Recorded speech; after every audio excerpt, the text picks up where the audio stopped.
Gold trusted gold buyers మీరు తాకట్టు పెట్టిన బంగారాన్ని విడిపించి ఈ రోజు ఉన్న మార్కెట్ ధరకు కొనబడను.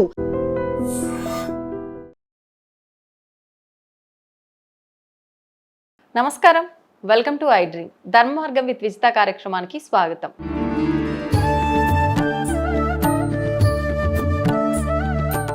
నమస్కారం అండి. మనకు మామూలుగా ఆషాఢ మాసం రాబోతోంది. ఆషాఢ మాసం అనగానే ఎన్నో విశేషమైన విధానాలన్నీ కూడా ఈ మాసంలో ఉండడం ప్రత్యేకం. ముఖ్యంగా మొదటనే తీసుకుంటే వారాహి నవరాత్రులు, తర్వాత బోనాల ఉత్సవం అయితే ఈ నెలంతా కూడా చాలా చక్కగా జరుగుతూ ఉంటుంది. ఇంకొక విధానం, ఆషాఢ మాసంలో ఆడపిల్లలంతా కూడా గోరెంటాకు పెట్టుకోవాలి ఖచ్చితంగా అని చెప్పి ఈ విధానం చూస్తూ ఉంటాము. కొత్తగా పెళ్ళయి సంవత్సరం దాటని నూతన వధూవరులు ఎవరైనా ఉంటే అత్తాకోడలోకే గడప దాటకూడదనే ఒక విధానం కూడా ఉంది. అమ్మాయిని పుట్టింటికి పంపిస్తూ ఉంటారు. ఇలా రకరకాలుగా ఉన్నాయి. అసలు ఎందుకని ఈ విధానాలు ప్రత్యేకించి ఆషాఢ మాసంలోనే ఉన్నాయో తెలియజేయండి. తప్పకుండా. శ్రీమాత్రే నమః. మనకి ఆషాఢ మాసం అనేటటువంటిది చాలా ముఖ్యమైనటువంటి మాసాల్లో ఆకామావై అని మన వాళ్ళు ఒక నానుడి వాక్యం చెప్తారు. ఆకామావై అంటే ఆషాఢ మాసం, కార్తీక మాసం, మాఘమాసం, వైశాఖ మాసం. ఈ అన్ని మాసాల్లోకెల్లా ఇది చాలా ఉత్తమమైనటువంటి మాసాలు, అంటే దేవతా సంబంధమైనటువంటి మాసాలు అని. అంటే పుణ్యం ఆర్జించడానికి ఇవి చాలా విశేషమైనటువంటివి అని. ఓకే. అందులో ఆషాఢ మాసానికి ఒక ప్రత్యేకత ఉన్నది. ఎందువలన? ఇందులో ఉత్తరాయణ దక్షిణాయన యొక్క సంయోగం కలుగుతుంది.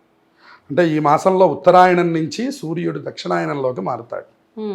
ఇప్పటి వరకు మనం ఉత్తరాయణే అని సంకల్పం చెప్పిన వాళ్ళం. ఈ మాసంలోనే దక్షిణాయనం కూడా వస్తుంది. ఈ రెండవది మీరు అన్నట్లు వారాహి నవరాత్రులతో ప్రారంభం అవుతుంది. తర్వాత తొలి ఏకాదశి పండగ ఇందులోనే వస్తుంది.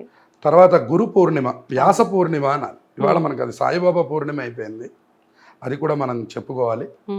కానీ అది వ్యాస పూర్ణిమ. అసలు ఈ మాట ముందు లోకంలోకి వెళ్ళాలి. సహజంగా గురు పూర్ణిమ అనడం మంచి వాక్యం, చివరికి అది సాయిబాబా పూర్ణిమ అయిపోయింది అనేటటువంటి మాట విషయం కూడా జరుగుతుంది. కానీ అది ఎవరికి సంబంధించింది అంటే వ్యాస భగవానుడికి సంబంధించి. ఎందుకంటే లోకంలో వ్యాస భగవానుడు లేకపోతే శంకర సాక్షాత్ వ్యాసో నారాయణో హరిహి అన్నారు. అంటే శంకర భగవానుడు శంకర స్వరూపం, అంటే శివస్వరూపం. వ్యాస భగవానుడు విష్ణు స్వరూపం. వాళ్ళిద్దరే మనకి ప్రధానమైన గురువులు. వాళ్ళిద్దరు లేకపోతే వాళ్ళ మీకు బుక్స్ లేవు, పురాణాలు లేవు, ఇతిహాసాలు లేవు, ఏవి లేవు వాళ్ళు.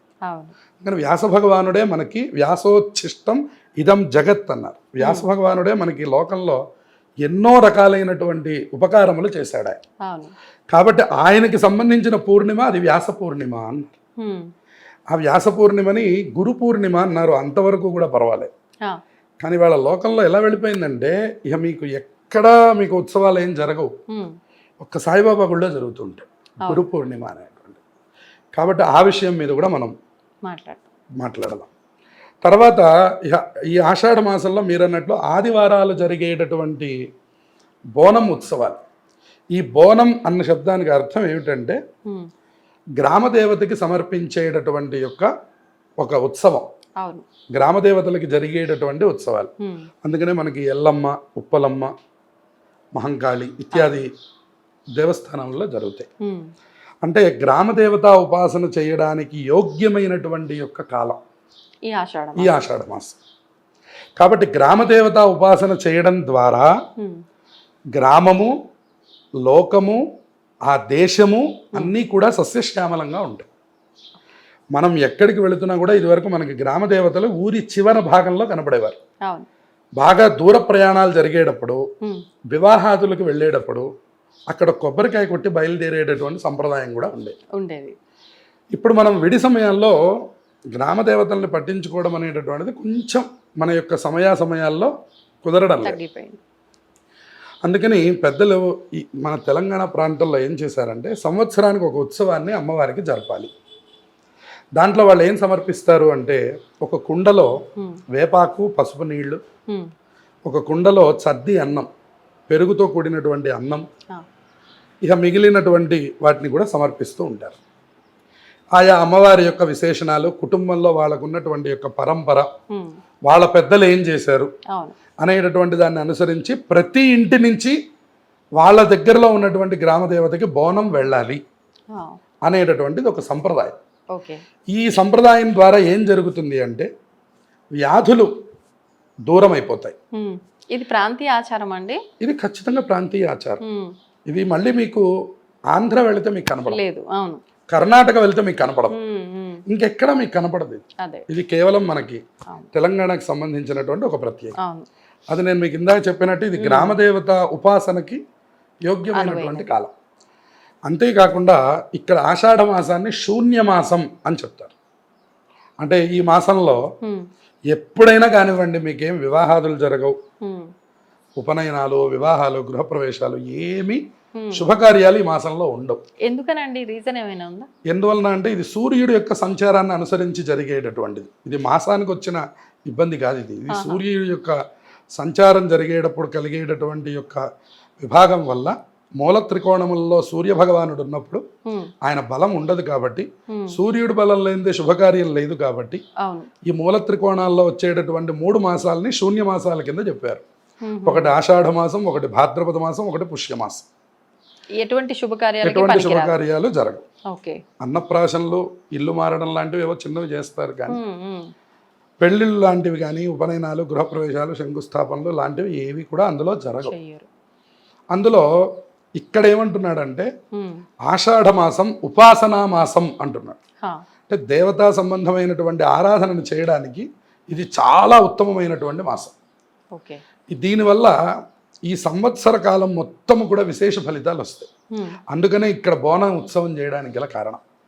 ఈ బోనం గనక మీరు అమ్మవారికి సమర్పించారంటే సంవత్సర కాలం పాటు అమ్మవారు మనల్ని రక్షిస్తూ ఉంటారు. ఓకే. ఎవరిని రక్షిస్తారు? మీ కుటుంబాన్నే కాదు, ఉమ్. ఏ గ్రామంలో జరుగుతున్నాయో ఆహా. ఆ గ్రామ దేవతలు మొత్తాన్ని కూడా అందరినీ రక్షిస్తారు. ఓ. విశేషించి ఇప్పుడు మన ప్రాంతం అంతా మనకి బోనం ప్రతి ఇంటి నుంచి చిన్న చెంబు దగ్గర నుంచి కూడా మొదలు పెడతారు. అవును. అవును.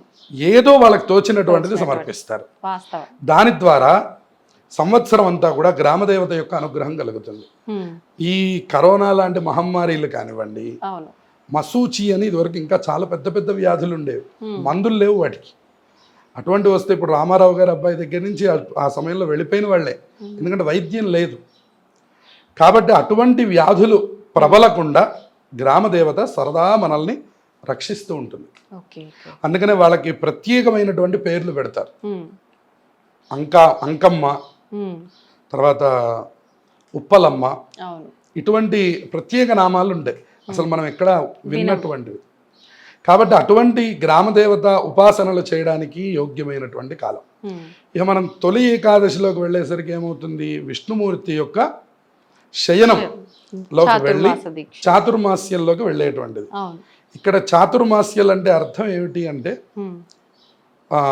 ఆషాఢమాసం, శ్రావణం, భాద్రపదం, ఆశ్వీయుజం 4 మాసాలు పూర్తయితే కార్తీక శుద్ధ ఏకాదశి రోజున ఉత్థాన ఏకాదశి అని ఆ రోజున స్వామివారు మళ్ళీ నిద్రలేస్తారు అని. ఉమ్. ఇదంతా నిద్ర అంటే మనలాగా నిద్రపోవడం కాకుండా దాన్ని యోగ నిద్ర అని పిలుస్తారు. ఆ. ఈ యోగ నిద్ర గురించి చండీ సప్తశతిలో చాలా ప్రత్యేకమైనటువంటి స్తోత్రం ఉంది. ఆయన ఎందుకు అసలు అట్లా పడుకోవాలి? పడుకున్నప్పుడు బ్రహ్మాది దేవతలు ఆయన స్తుతిస్తారు. ఆయన్ని స్తుతించడం కాదు, నిద్రాదేవతను స్తుతిస్తారు. నిద్ర అనేటటువంటి ఒక దేవత ఉన్నారు. అవునా? లేకపోతే మనకి అందరికీ నిద్ర పట్టదు. చాలా మంది నిద్ర పట్టదు చూడండి. అవును. రాత్రి 3 అవుతుంది, 4 అవుతుంది, ఒకడికి అసలు నిద్రే ఉండదు. ఉండదు. ఎందువలన అంటే నిద్రాదేవత యొక్క అనుగ్రహం లేకపోవడం. ఉమ్. అందుకని నిద్రదేవత యొక్క అనుగ్రహం ఉండాలన్నా కూడా అందుకే మన వాళ్ళు అన్నీ కలిపి ఒకచోటే పెట్టేవాళ్ళు ఇదివరకు.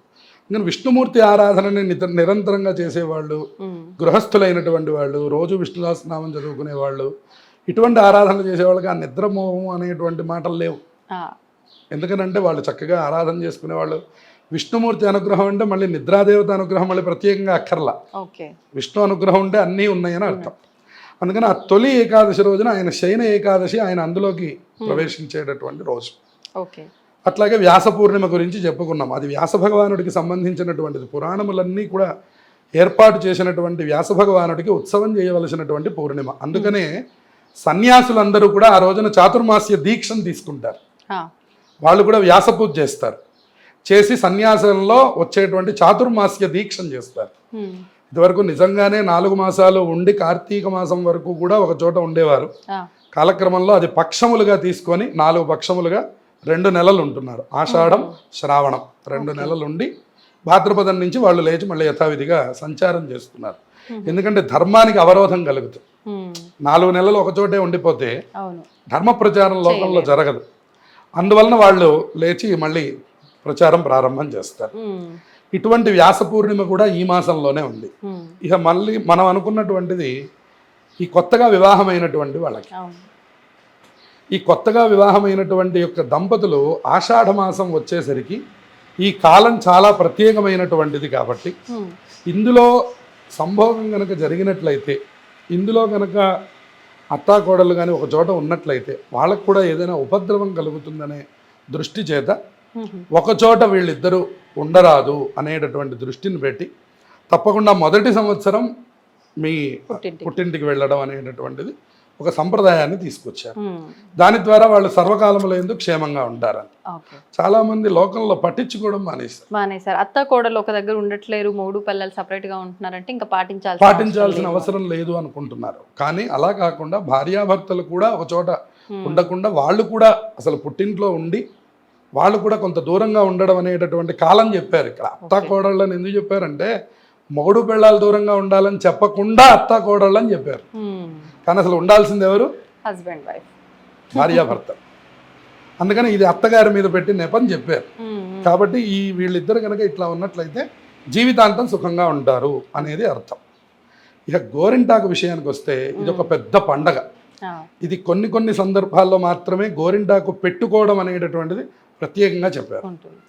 మన వైపు తక్కువగా ఉంది, కానీ ఉత్తరాదిలో మెహందీ అనేటటువంటి పెద్ద ఉత్సవం. ఇప్పుడు అది కూడా మనం తెచ్చుకుంటాం, అది వేరే విషయం. అది పెళ్లిలో తెచ్చుకొని అది ఒక ప్రత్యేకమైన ఒక రోజు చేస్తారు. వాళ్ళు ఏం చేస్తారంటే ఆ రోజున ఒక ప్రత్యేకంగా భావిస్తారు. ఎందుకంటే గోరింటాకు ఆడవాళ్ళు పెట్టుకోవడం అనేటటువంటిది ఒక ప్రత్యేకమైనటువంటి సన్నివేశం. అంత ముత్తైదువుకి అత్యంత ముఖ్యమైనటువంటి సుమంగళి వస్తువుల్లో గోరింటాకు ఒకటి. పసుపు కుంకుమ ఎంత ముఖ్యమో గోరింటాకు అంత ముఖ్యం. అంటే ఎప్పుడు ఉండాలి. అందుకనే మీరు అమ్మవారి చేతులు చూడండి. ఊరికే మీరు ఎప్పుడైనా వేషం వేసినా సరే, ఉదాహరణకు అమ్మవారి వేషం ఎవరైనా వేశారనుకోండి, చేతులకి పెడతారు, పాదములకు పారాణి పెడతారు. అంటే ఆవిడ నిరంతరం అలా ఉండేటటువంటి దేవత. అందుకు కదా ఆవిడ అమ్మవారు అంటాం మనం. అందుకని సుమంగళి వస్తువుల్లో ఒకటి ఏమిటంటే గోరింటాకు. ఇది ఆడవాళ్ళు సుమంగళి స్త్రీలు పెట్టుకుంటారు, కన్యలు చిన్న చిన్న పిల్లలకు కూడా పెడతారు. దాంట్లో మన వాళ్ళు చెప్పేటటువంటి సైంటిఫిక్ ఏంటంటే గోరింటాక్కి మనకి రోగనిరోధక శక్తి ఎక్కువగా ఉంటుంది. ఎప్పుడైతే ఈ గోరింటాకు పెట్టుకుంటామో మన శరీరంలో ఉన్నటువంటి ఉష్ణము వీటిని కూడా మార్పు చేస్తుంది గోరింటాకు. అందుకని మగవాళ్ళు కూడా పెట్టుకునేవాళ్ళు. మీరు కొంతమందిని చూస్తే మగవాళ్ళు కూడా గోరింటాకు పెట్టుకునే వాళ్ళు కనబడతారు. అలా పెట్టుకోవచ్చు అంటారా? పెట్టుకోవచ్చు. అంటే ఇది వాళ్ళకి ఆషాఢ మాసం నియమం కాదు, కాకపోతే వాళ్ళు కూడా ఎందుకు ఆరోగ్యం కోసం పెట్టుకున్నారు. అంటే లక్ష్మీప్రదం అన్నారు కదా, ఆడవాళ్ళు పెట్టుకోవచ్చు. ఆడవాళ్ళు లక్ష్మీప్రదంగా పెట్టుకుంటారు, మగవాళ్ళు ఆరోగ్యం కోసం పెట్టుకుంటారు. ఆరోగ్యం కోసం మగవాళ్ళు కూడా పెట్టుకున్నట్లయితే శరీరంలో ఉండేటువంటి ఉష్ణము వాతము ఇట్లాంటివన్నీ కూడా తగ్గేటువంటి అవకాశం. ప్రతిదీ ఇవాళ మనం మెడిసిన్ కోసం పరిగెత్తుతున్నాం, ఇదివరకు ప్రకృతే మనకి మెడిసిన్. సో మగవాళ్ళు పెట్టుకున్నట్లయితే మనకున్నటువంటి ఏదైతే ఇది ఉన్నదో వాతము ఇత్యాది రోగములు ఉన్నాయో వాటిని కూడా నయం చేస్తుంది. అందుకని కుడి చేతికి పెట్టుకునేవాళ్ళు కాదు, ఎందుకంటే దేవతలకు పూజ చేయాలి. ఎడం చేతికి పెట్టుకునేవాళ్ళు మగవాళ్ళు. పెట్టుకుంటే ఏమవుతుంది, ఇది ఒక ఆరోగ్య విషయంలో వాళ్ళని రక్షిస్తుంది అన్నమాట. ఈ ఆడపిల్లలకు గనక పెట్టుకున్నట్లయితే ఈ సంవత్సరం అంతా కూడా లక్ష్మీప్రదంగా ఉంటుంది. మీరు మిగతా సందర్భాల్లో పెట్టుకుపోయినా అసలు ప్రతి సందర్భంలోనూ గోరింటాకు పెట్టాలని. మీరు అమ్మవారి పూజ చేయాలంటే కూడా ముందు తాను సువాసినిగా మారి తర్వాత అమ్మవారిని అర్చించాలని. అందుకని లలితా సహస్రనామంలో చెప్పారు సువాసిని అర్చన ప్రీత అన్నారు. సువాసిని అయి నువ్వు నన్ను అర్చిస్తే నాకు అది ప్రీతికరం అని చెప్పింది. కాబట్టి శోభన శుద్ధ మానస, శోభన దేవతలు చక్కగా ఉండాలి అంటే అన్నీ అలంకరించుకోవాలి. ఇవాళ మనం మంగళసూత్రం ఏంటి, నల్లపూసలేంటి, తాటంకములేమిటి, మాటీలేమిటి, రకరకాలు ఎన్ని ఆభరణాలు కేవలం స్త్రీలకే ఇచ్చారండి. అటువంటివన్నీ కూడా అలంకరించుకోవడానికి ఇటువంటి గోరింటాకుని ప్రత్యేకంగా పెట్టుకోవడానికి ఈ మాసాన్ని ప్రత్యేకంగా చెప్పారు. ఈ గోరింటాకు పెట్టుకోని తర్వాత ఏది ముట్టుకున్నా కూడా మీకు ఆరోగ్య సమస్యలు రావు. అందుకని స్త్రీలు చాలా దృఢంగా ఉండాలి. ఆరోగ్యం ఎక్కడి నుంచి రావాలంటే స్త్రీ నుంచే పురుషుడికి రావాలి. పురుషుడికి ప్రత్యేకమైన ఆరోగ్యం ఎక్కడుందండి? స్త్రీ పెట్టినటువంటి ఆహారంలో నుంచి కదండి ఆరోగ్యం రావాలి. అందువల్ల మొదటి ఆరోగ్యం ఎవరిది? స్త్రీలది. అందువల్ల స్త్రీలు ఆరోగ్యంగా ఉన్నట్లయితే కుటుంబం ఆరోగ్యంగా ఉంటుంది. కాబట్టి ఆడవాళ్ళందరూ ఆ గోరింటాకుని పెట్టుకొని అదొక ఉత్సవంగా, అదొక పేరంటంగా, కేవలం వీళ్ళు పెట్టుకోవడం కాదు, ఇంకా 10 మందికి పంచడం, లేదా 10 మంది ఒక చోట చేరి ప్రత్యేకంగా గోరింటాకు పెట్టుకునే కార్యక్రమం. కొన్ని పాటలు కూడా ఉన్నాయి వాటి మీద. అవునా? ఇలా పెట్టుకుంటే ఇలా జరుగుతుంది కదా అని అనుకునేటటువంటి పాటలు కూడా ఉన్నాయి. వాస్తవమా లేదంటే తమాషా? పరమసత్యం ఇవన్నీ. ఇప్పుడు చూడండి, మనకి పోలాల అమావాస్య అంటారు, అందులో కంద చెట్టుకి పూజ చేస్తుంటారు. ఇలా మన వాళ్ళందరూ అంటే మనం ఏంటి అని అడిగితే లోతుకి సమాధానం, కానీ మీరు అడగకపోయినా కొన్ని ఒక ప్రత్యేక నియమాలు ఉన్నాయి. దాంట్లో మొట్టమొదటిది ఉగాది పచ్చడి. అక్కడి నుంచి మొదలు మనకి ఇది ఎందుకు తినాలండి, ఇప్పుడు ఇది తినకపోతే నాకు సంవత్సరం గడవదా అన్నాం అనుకోండి, ప్రశ్న ఎక్కడి నుంచి మొదలవ్వాలి. ప్రతి దానికి ఒక ప్రత్యేకమైనటువంటి సైంటిఫిక్ రీజన్ ఉంది మనకి. మన పెద్దలు ఇప్పుడు కాదు, వాళ్ళు మహర్షులు కాబట్టి ఏనాడో ఆలోచన చేసింది ఇవాళ పనికి వస్తుంది మనకి. ఉదాహరణకి ఇదివరకు వాళ్ళు గబుక్కును వెళ్ళి కరచాలనం చేయడం కానీ కౌగిలించుకోవడం కానీ ఇదివరకు మన సంప్రదాయంలో లేదు. సరే, మనం విదేశాలు వెళ్ళొచ్చి మనం అన్ని వాళ్ళవి మనము, మనవి వాళ్ళు, మనం ఎక్స్చేంజ్ చేసుకున్నాం అనమాట. మనవి వాళ్ళు తక్కువే. వాళ్ళు ఎందుకు? వాళ్ళు ఇప్పుడు కొంచెం భక్తి చూపిస్తున్నారు కానీ ఎక్కువ మనమే వాళ్ళే అలవాటు చేసుకున్నాం కదా. అంతేగా. వాళ్ళు కూడా మీరు చూడండి, మన దగ్గర తక్కువ, కానీ క్షేత్రాల్లోకి వెళ్తే అందరూ ఫారినర్సే ఉంటున్నారు. వాళ్ళు మన యొక్క దాంపత్య విషయాదుల్ని అసలు ఈ క్షవరం చేయించుకొని గుండు పిలక పెట్టుకునేటటువంటి సంప్రదాయాన్ని, అలాగే రోజుకి మనకి 3 పూట్ల స్నానం ఉందనుకోండి, మీకు ఫారెన్లో అన్నిసార్లు స్నానం లేదు. వాళ్ళు అసలు రోజుకు ఒకసారి చేస్తే గొప్ప విషయం కాదు. ఎందుకు ఇట్లా చేయాలి అంటే శరీర ధర్మం. రెండోది సూర్య భగవానుడి యొక్క తేజస్సు మన మీద పడడం, మన ఉపాసన చేయడం, ఇటువంటివన్నీ కూడా వాళ్ళు ఇక్కడికి వచ్చి నేర్చుకొని మళ్ళీ ఎందుకు అటు వెళ్ళాలి, మేము ఇక్కడే ఉంటాం, మేము ఇక్కడే ఇల్లు తీసుకుంటాం, మేము ఇక్కడే ఉంటాం.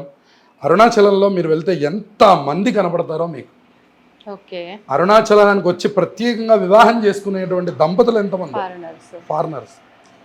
మనం ఏం చేస్తున్నామంటే వాళ్ళు వాడుకునేటటువంటి షార్ట్లు, వాళ్ళు వాడుకునేటటువంటి వస్త్రాలు, వాళ్ళకున్నటువంటి హెయిర్ స్టైల్స్, ఇవన్నీ మనం తెచ్చుకుంటున్నాం. వాళ్ళేమో జడలేసుకుంటున్నారు, మనమేమో వాళ్ళలాగా ఉంటున్నాం. అందుకని ఏమైపోతుందంటే ఇవంతా కూడాను ఇట్నుంచి అటు మారిపోతుంది. ఇప్పుడు మీరు అక్కడికి వచ్చి తొలి ఏకాదశి వస్తే, మొన్న గీతా జయంతి జరిగితే మీరు ఒక ప్రత్యేకమైన వీడియో చూడొచ్చు. 1000 మంది పిల్లలు కూర్చొని ముక్త కంఠంతో భగవద్గీత చెప్పారు. గణపతి సచ్చిదానంద స్వామీజీ వెళ్ళి అక్కడ చేయించారు ఆ కార్యక్రమాన్ని. 1000 మంది పిల్లలు వచ్చారు. ఎక్కడ? ఫారెన్లో, అమెరికాలో.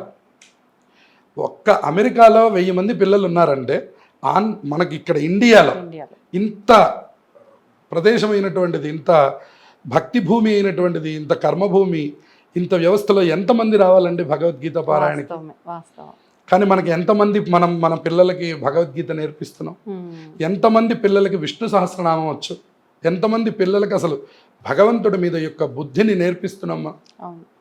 ఇవేమీ నేర్పించకుండా వాళ్ళ తల్లిదండ్రుల్ని చూడట్లేదు అంటున్నాం. చివరికి ఎలా చూస్తారు వాళ్ళు? అంతే కదా.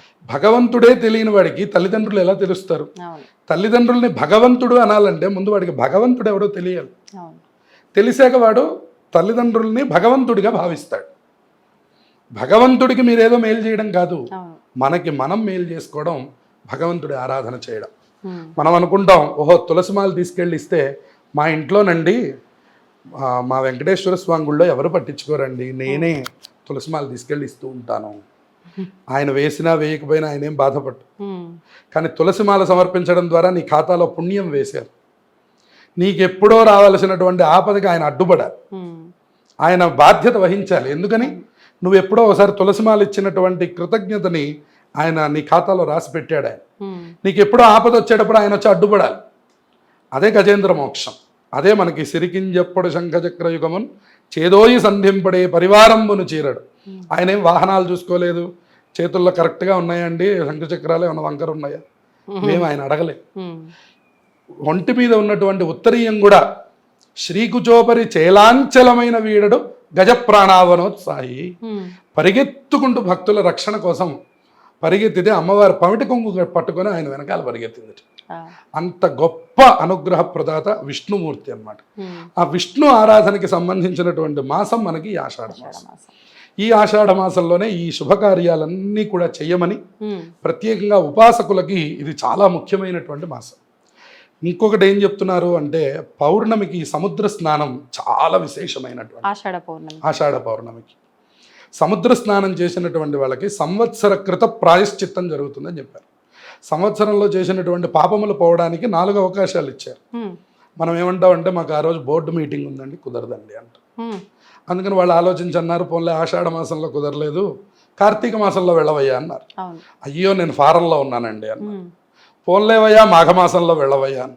పోను మాఘమాసం చలికాలం అండి, నేను అసలు నీళ్ళల్లోకి దిగను అన్న. పోన్లే ఎండాకాలం వైశాఖ మాసంలో వెళ్ళవయ్యా అన్నారు. నాకు కుదరదండి అన్నారు. ఇంకా దండం పెట్టమన్నారు, భరించాల్సింది అంతే. అందుకని ఏంటంటే ప్రతి అవకాశాన్ని ఎక్కడికక్కడ మనకి సెట్టుగా పెద్దలందరూ నిక్షిప్తం చేశారు, ఋషులందరూ నిక్షిప్తం చేశారు మన కోసం. వాళ్ళందరూ ముందుగానే చెప్పి పెట్టారు, ఇటువంటి మాసాలు ఉన్నాయి, ఇటువంటి కాలం, ఇటువంటి ఋతువు, ఇటువంటి కాలం మనకు వచ్చినప్పుడు ఇటువంటివి కనుక ఇంట్లో చేసినట్లయితే తప్పకుండా అవన్నీ మనకి ఇబ్బంది లేకుండా ఉంటాయి. చూడండి, మీకు ఆ కళ్ళాపి చల్లుకొని పల్లెటూళ్ళల్లో ఉన్న ఇప్పటికి కూడా మనం చెప్పచ్చు, సిటీలో జీవనం చేస్తున్నటువంటి వాళ్ళందరికంటే పల్లెటూరు వాళ్ళు ఎంత ఆరోగ్యంగా ఉన్నారనేటటువంటిది ఎవరికి చెప్పక్కర్లేదు, అందరికీ తెలుసు. మన తాతగారు చేసినటువంటి ఎన్నో పనులు మనం చేయలేం. ఆయన ఒక పెద్ద మొద్దు తీసుకొని వెళ్ళి అవతల పెట్టగలరు ఈనాటికి కూడా. 72వ సంవత్సరం 25 కేజీల బస్తాని భుజాన వేసుకొని వెళ్ళి లోపల పెట్టగలరు. మనం పైకి ఎత్తడానికి మనం ఇబ్బంది పడతాం.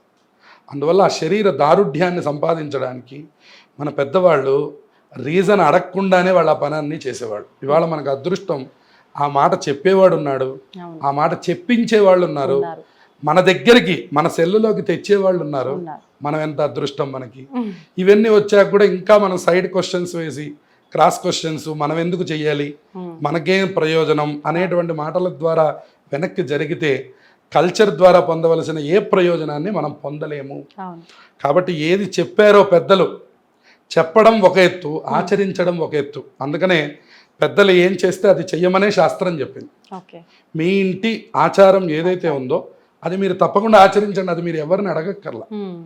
అట్లాగే ఏదో శాస్త్రం చెప్పిన కొన్ని విషయాలు ఉన్నాయి, అవి కొన్ని అందరికీ తెలియవు. కాబట్టి ఎవరైనా పెద్దలు చెప్పినటువంటి సందర్భంలో మీరు ఆచరించండి, దాని ద్వారా మీరు ఫలితాలు పొందుతారు అని చెప్తున్నారు. ఇవాళ ఇంత వైభవంగా మన సెల్లుల్లోకి, అంటే మనం ఎక్కడికో వెళ్ళి తెలుసుకుని ఇదివరకు పెద్దల్ని ఆశ్రయించి వాళ్ళని సేవించి తెలుసుకోవాల్సి వచ్చాయి. ఇవాళ అవకాశం కూడా అవసరం లేదు, చక్కగా సెల్లు ఓపెన్ చేస్తే మనకు అన్ని విషయాలు తెలుస్తున్నాయి. దాంట్లో కొద్దిగా బుద్ధి మనం ప్రత్యేకంగా వాడి ఏది మంచి ఏది చెడు అని తెలుసుకునేటటువంటి స్థితి నీకు కలిగితే నువ్వు వీటి ద్వారా ఎన్నో ప్రయోజనాలు పొందుతావు, తగినటువంటి ఫలితాలన్నీ పొందుతావు. ఈ ఆషాఢ మాసం అనేటటువంటిది ఉపాసకులకి ఎంత గొప్పది, ఇందులో వచ్చేటువంటి పర్వదినాలు ఏమిటి, ఇటువంటివన్నీ కూడా మనం చక్కగా తెలియజేసినప్పుడు వాటన్నిటిని వాడుకొని తగినటువంటి మంచి ఫలితాలు అందరూ పొందాలి. ధన్యవాదాలండి. శుభమస్తు. తవ్వండి, తవ్వుతూనే శివలింగం. సరే దాన్ని అట్లా కప్పేసేయండి, చూపించదండి. Krishna is there. మూర్తి పూజ కాదు, సాక్షాత్ బ్రజేంద్ర నందన భగవాన్ ఉన్నారు మూర్తిలో. ఏమీ ఆశించకుండా ఆరాధించే వాళ్ళు కూడా ఉన్నారా ప్రభుజీ? నిజమైన